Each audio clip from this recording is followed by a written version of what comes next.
রাধে রাধে বন্ধুরা, আমি পূজা। আজকে আমি চলে এসেছি একটা ছোট্ট ভিডিও শেয়ার করতে। হ্যাঁ বন্ধুরা, গত শুক্রবার আমাদের মন্দিরে অনুষ্ঠিত হলো এক বিশেষ পুজো, কৌশিকী অমাবস্যার পুজো।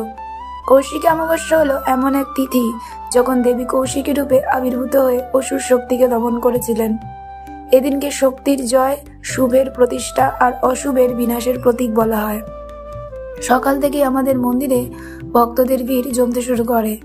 সকলেই হাতে অর্ঘ্য, ধূপ, প্রদীপ, ফুল নিয়ে দেবীর চরণে প্রণাম জানাতে আসেন। শঙ্খধ্বনি, ঘণ্টার শব্দ, উলুধ্বনিতে পুরো মন্দির প্রাঙ্গণ মুখরিত হয়ে ওঠে। প্রথমে অনুষ্ঠিত হয় দেবীর মহাস্নান ও পূজা অর্চনা। এরপর শুরু হয় চণ্ডীপাঠ, যার প্রতিটি মন্ত্র উচ্চারণে মনে হচ্ছিল অশুভ শক্তি যেন দূরে সরে যাচ্ছে, আর দেবী মহাশক্তি ভক্তদের হৃদয় ভরে দিচ্ছেন শান্তি ও আশীর্বাদে। পরে অনুষ্ঠিত হয় বিশেষ আরতি। অসংখ্য প্রদীপের আলোয় মন্দিরের প্রতিটি কোণ দেবলোকে রূপান্তরিত হয়ে গিয়েছিল। ভক্তরা একসঙ্গে জয়ধ্বনি দিতে দিতে আত্মার অন্তর থেকে প্রার্থনা করছিলেন, হে মা, আমাদের সব দুঃখ কষ্ট দূর করো, আমাদের জীবন শান্তি ও সমৃদ্ধিতে ভরিয়ে দাও, আমাদের জীবনে শান্তি, সমৃদ্ধি ও সাহস দাও। পূজার শেষে সকল ভক্তদের মধ্যে প্রসাদ বিতরণ করা হয়। প্রসাদ গ্রহণের সেই মুহূর্তে সবার চোখে মুখে ফুটে উঠেছিল সন্তুষ্টি আর আনন্দের আলো।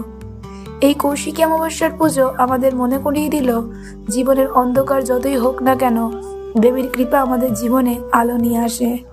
তিনি শেখান অশুভকে জয় করে আমাদের সর্বদা শুভের পথে এগিয়ে যেতে হবে।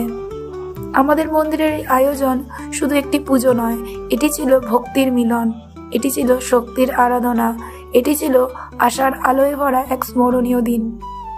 আমরা সকলে একসঙ্গে দেবীর কাছে প্রার্থনা করি, তিনি যেন আমাদের পরিবার, সমাজ ও দেশকে শান্তি, শক্তি আর কল্যাণে পূর্ণ করে তোলেন। জয় মা কৌশিকী, জয় মা দুর্গা, জয় মা তারা, জয় মা কালী, জয় মা বড় মা। হরে কৃষ্ণ, রাধে রাধে। তোমাদের কেমন লাগলো অবশ্যই জানিও।